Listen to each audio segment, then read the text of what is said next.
Distrito Federal. Sem dúvida, agradeço, senador Jorge Viana,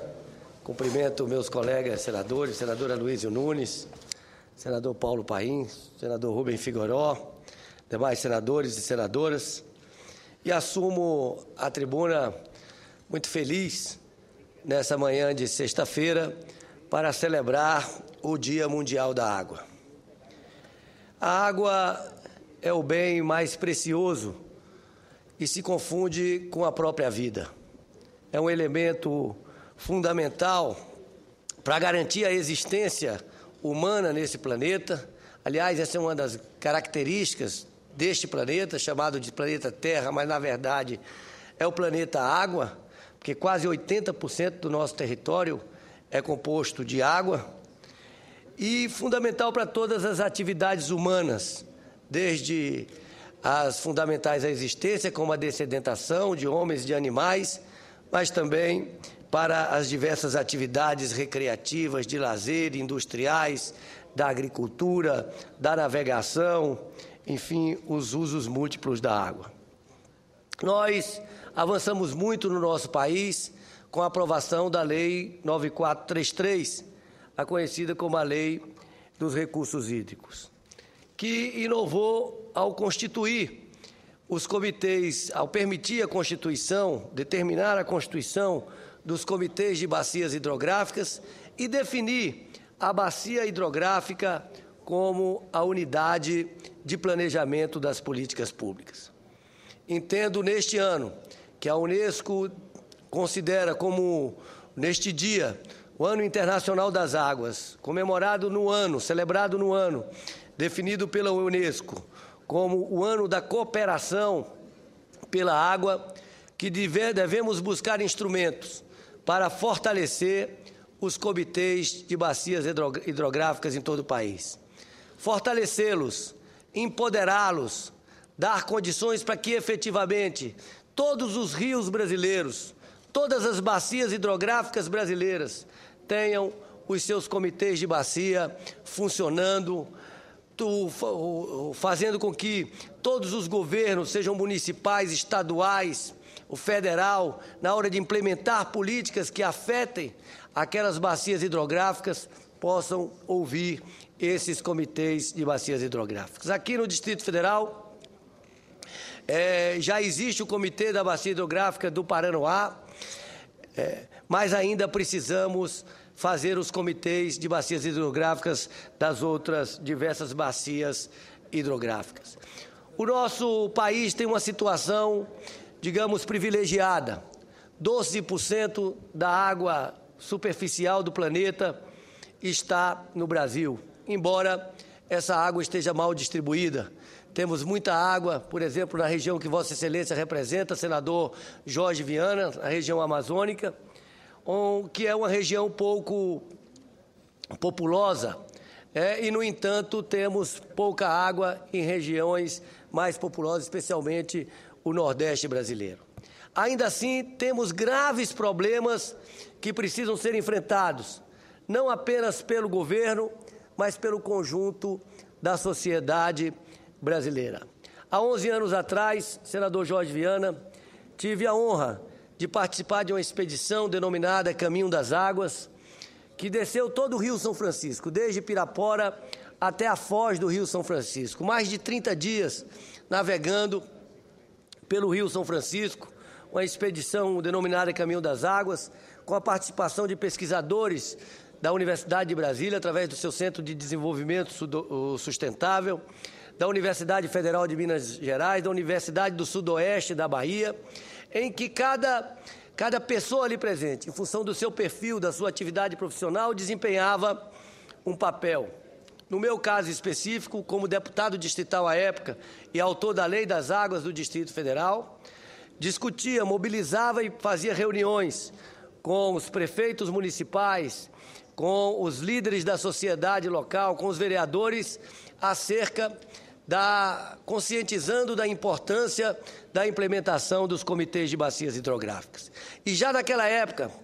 senador Jorge Viana, pude atestar diversos problemas muito graves no Rio São Francisco,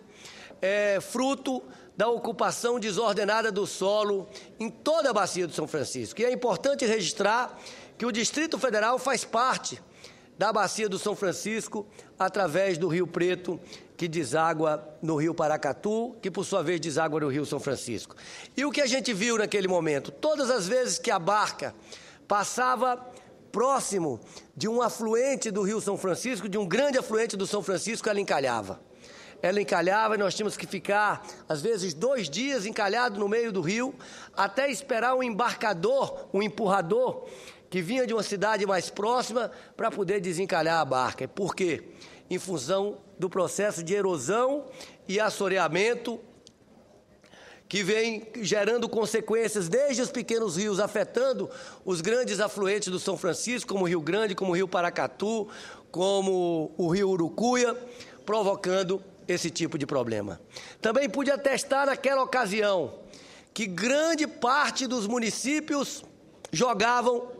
os seus esgotos in natura no Rio São Francisco. E tinha naquela ocasião um cientista da Universidade de Brasília que coletava as amostras de água do Rio São Francisco, analisava essas amostras e concluía que a água estava imprópria para a dessedentação e estava imprópria até para o banho, ou seja, não tinha um índice de balneabilidade compatível para utilização pela população. Vejam a gravidade, isso há 11 anos. E se tem um grande desafio pela frente que o Brasil precisa enfrentar e precisa superar, é o de ampliação dos níveis de saneamento básico da nossa população. Nós já ofertamos água tratada para um grande conjunto da população brasileira, mas ainda coletamos e tratamos uma parcela muito pequena dos esgotos produzidos, especialmente pelas grandes cidades brasileiras. E nesse momento em que se discute a capacidade de investimento do Estado brasileiro, a necessidade de ampliarmos os investimentos neste país, eu diria que uma das prioridades dos investimentos devem se dar exatamente na infraestrutura de saneamento básico que permita ao Brasil cuidar dos seus rios. Tivemos uma grande discussão durante a votação do Código Florestal. E ficou muito claro que hoje um dos maiores desafios brasileiros é fazer com que desenvolvamos o conhecimento científico e tecnológico, produzamos novas tecnologias para que possamos continuar aumentando a nossa produção agrícola, mas sem afetar o meio ambiente, ou ter os menores impactos possíveis em relação ao meio ambiente. Isso é fundamental para a própria sustentabilidade da agricultura brasileira. A preservação, a conservação das nossas áreas de preservação permanente, não apenas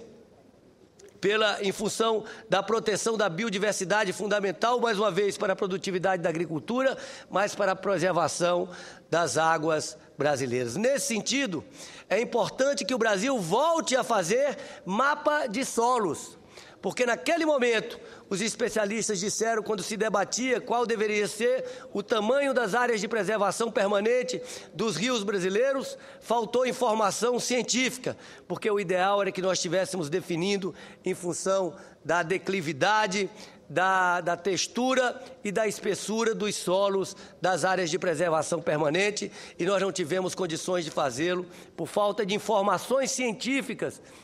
disponibilizadas que nos pudessem tomar a decisão com a segurança adequada. Portanto, este é um grande desafio, como é um grande desafio reduzir o desperdício de água. O desperdício de água, a pouca eficiência no uso de água na própria agricultura brasileira, porque grande parte, a maior parte da utilização da água do planeta ainda se dá pela agricultura. O que nós percebemos? A utilização em massa de grandes pivôs centrais, que ainda, além de utilizar muita energia, também utiliza mais água do que o necessário. Nesse sentido, é importante também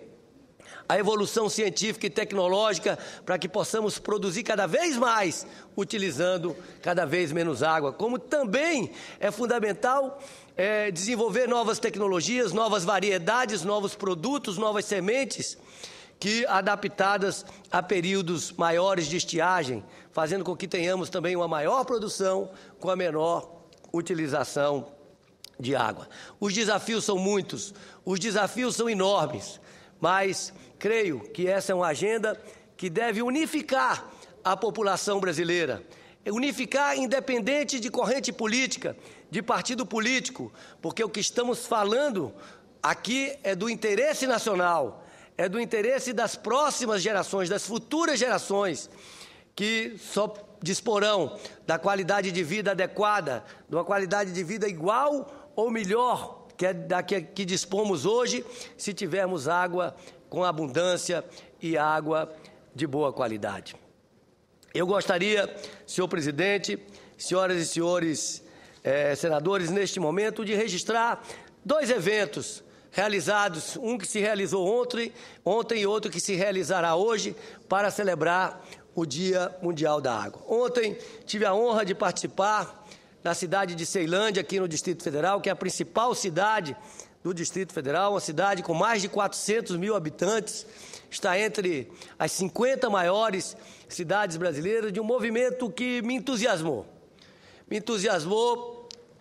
e me animou a vir aqui para registrar esse momento que considero histórico daquela cidade, onde vi as principais lideranças da cidade de Ceilândia unidas em torno de 2 movimentos. O primeiro deles, Ceilândia Mais Verde, e outro, uma organização denominada Amigos do Parque. Essa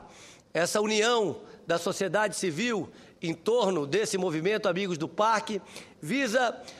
garantir que o governo do Distrito Federal, através dos recursos de compensação ambiental que dispõe, possa efetivamente implementar o Parque Ecológico da Ceilândia,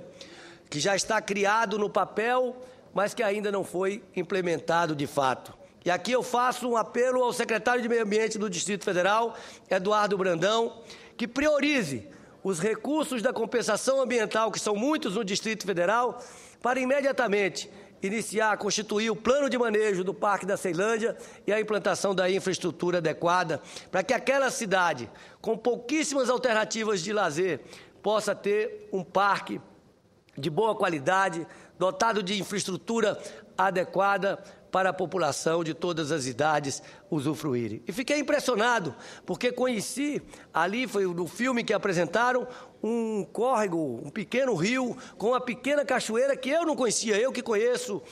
muitos lugares desse Distrito Federal, quase o Distrito Federal todo, mas ontem fui surpreendido por conhecer um rio que pessoalmente não conhecia, mas belíssimo, ainda preservado, com a cachoeirinha preservada e que precisa efetivamente se transformar num parque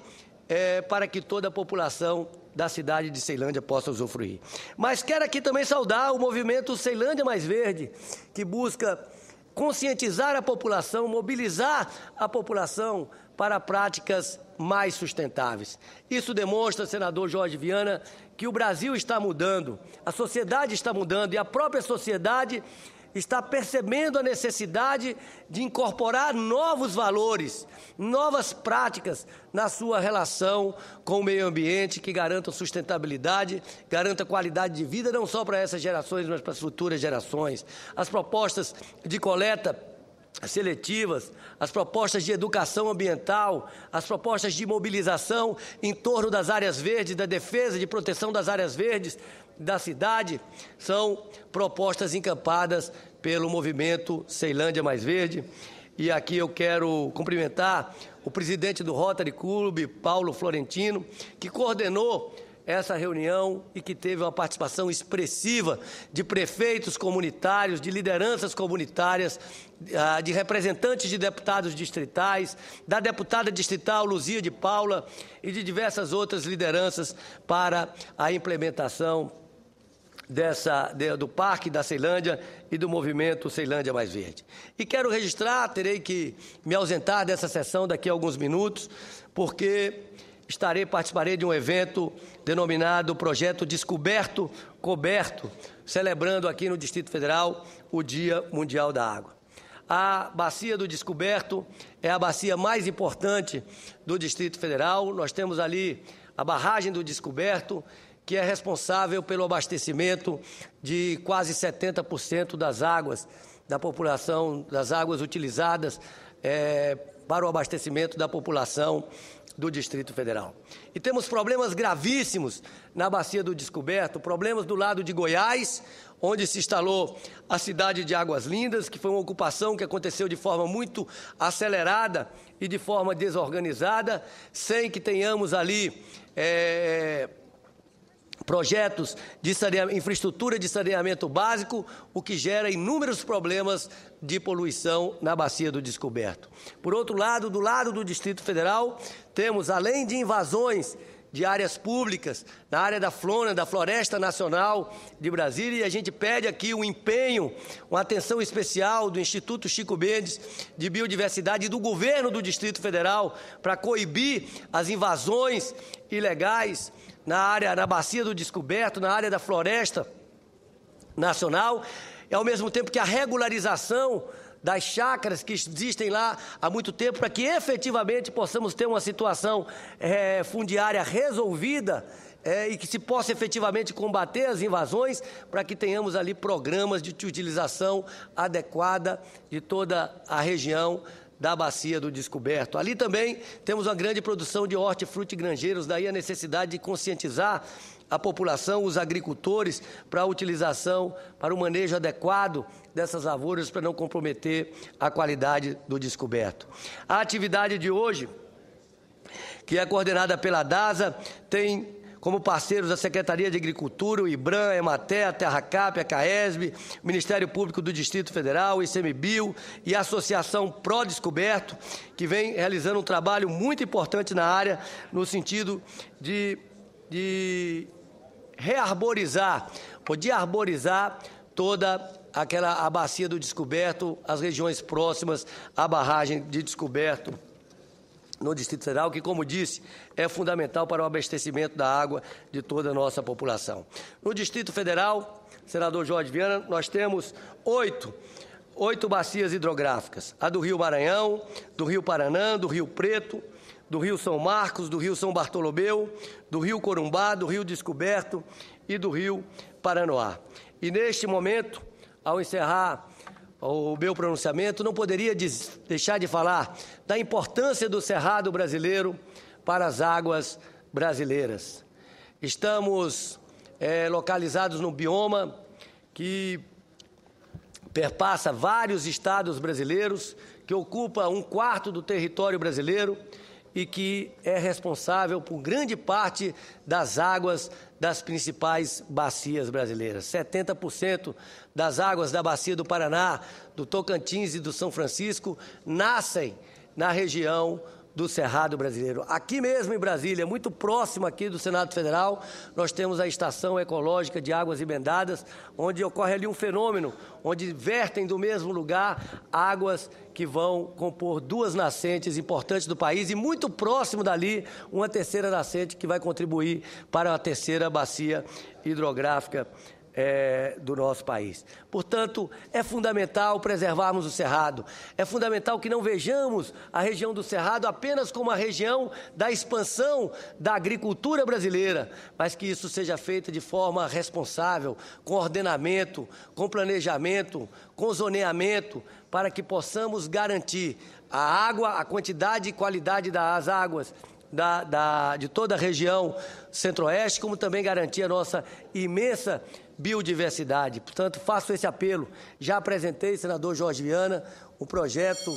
que busca garantir os pressupostos para a utilização adequada do Cerrado brasileiro, como um desdobramento do Código Florestal, como já temos a nossa lei da Mata Atlântica, precisamos ter uma lei do Cerrado brasileiro, com o objetivo de preservar esse bioma tão importante para as águas brasileiras. Portanto, nesse momento eu quero aqui cumprimentar todos os comitês de bacias hidrográficas deste país, todos os militantes que têm dedicado a sua vida à defesa das águas, à qualidade das águas em todo o planeta e dizer que essa é uma luta por investimentos em saneamento básico para garantir a universalidade desse serviço para a população brasileira, a universalidade do abastecimento de água potável para toda a população brasileira. Isso deve unificar a agenda do povo brasileiro, acima de qualquer partido político, de qualquer